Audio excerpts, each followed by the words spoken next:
Organisations don't strategic planning, कई कंपनियां, कई ऑर्गेनाइजेशन इसका कोई ख्याल ही नहीं करते।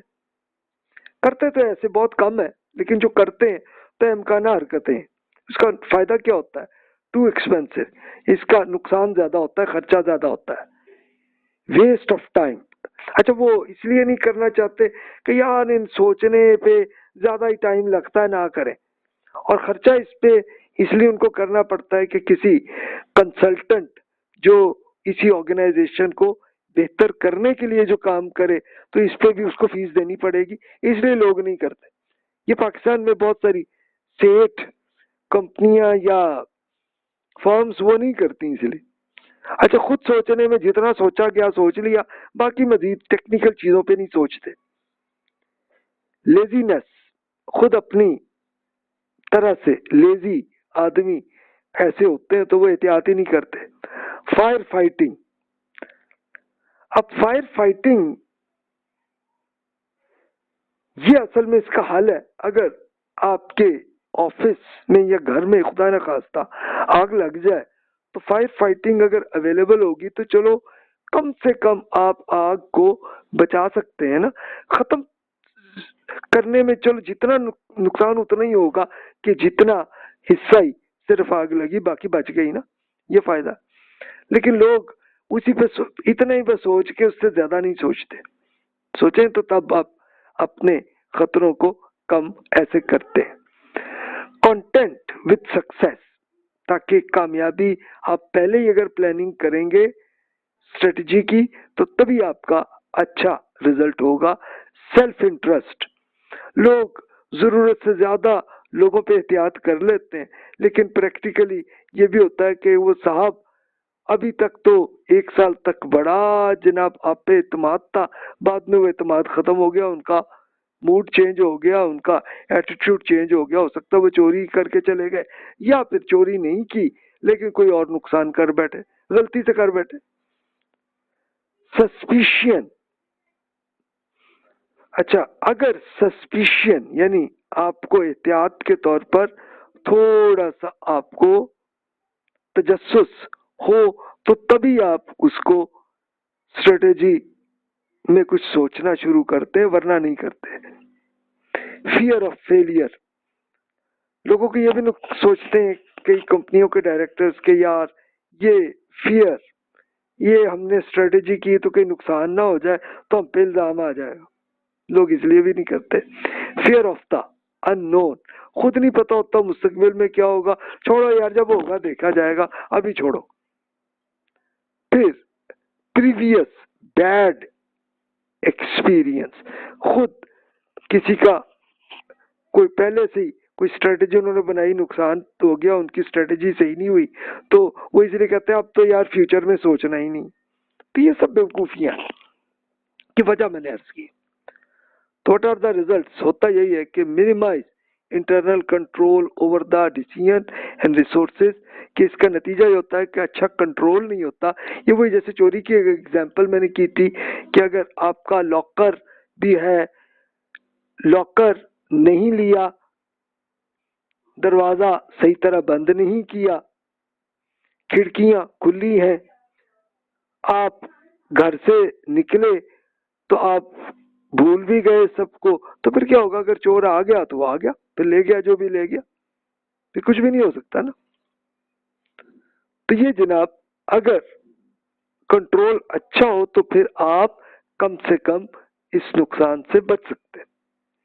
Leaders do only to satisfy legal formalities only, ये पाकिस्तान में ऐसा ही है कि लोग बस हुकूमत ने जो जो फॉर्मेलिटीज लगाई हैं बस यार उसी पे ही सोचो, बाकी सब चीजें बकवास है, छोड़ो परे।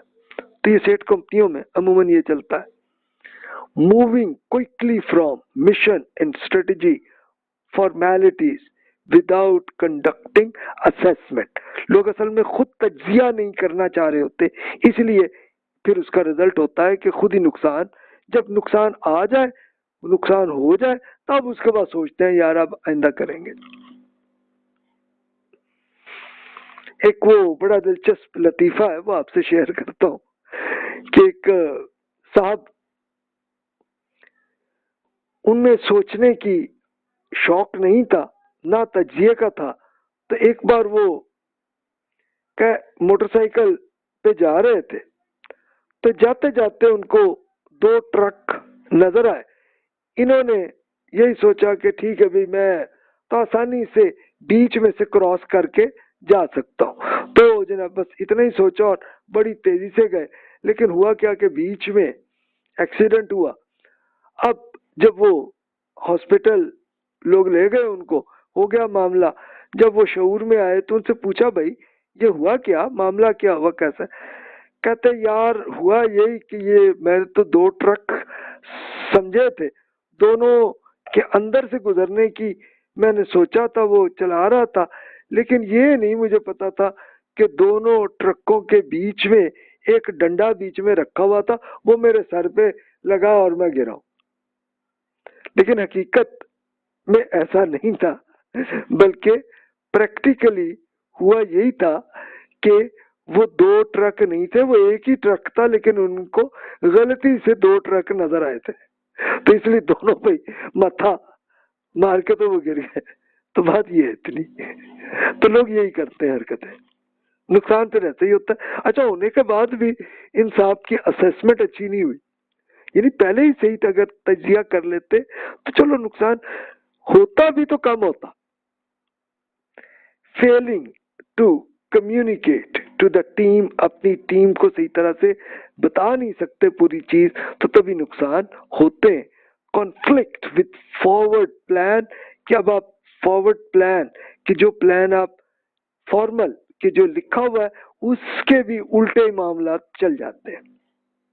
इसका रिजल्ट ये होता है, top management not supportive of process, कि टॉप मैनेजमेंट इन चीजों पे सपोर्टिव ऑफ प्रोसेस के, उन्होंने जो तरीकेकार लोगों को बताया वो लिख के बता दिया, बाद में खुद ही भूल गए कि यार ये काम कैसे मैंने कहा था इनको करने का, तो सोचते भी नहीं है। तो गलतियां फिर ये भी होती हैं। Failing to use as standard of performance measurement, नुकसान इसके नतीजे में आ जाते हैं। Use planning as just only formality and not using it practically, तो लोग बस वो सरकारी फॉर्मेलिटीज की हद तक ही रहते हैं और फिर उसके ज्यादा सोचने को पसंद नहीं करते। और फेलिंग टू इन्वॉल्व की पर्संस, कि खुद बड़े आदमी इवन डायरेक्टर्स भी बाज़-औक़ात फ्रॉड कर देते इसके नतीजे में। यानी ये स्पेशली जैसे कई फर्म्स जिसमें कई पार्टनर्स होते हैं, तो कोई एक पार्टनर हो सकता है कि इसके नतीजे में दूसरे साथियों के साथ वो फ्रॉड करने हो सकता, तो ये नुकसान आता है।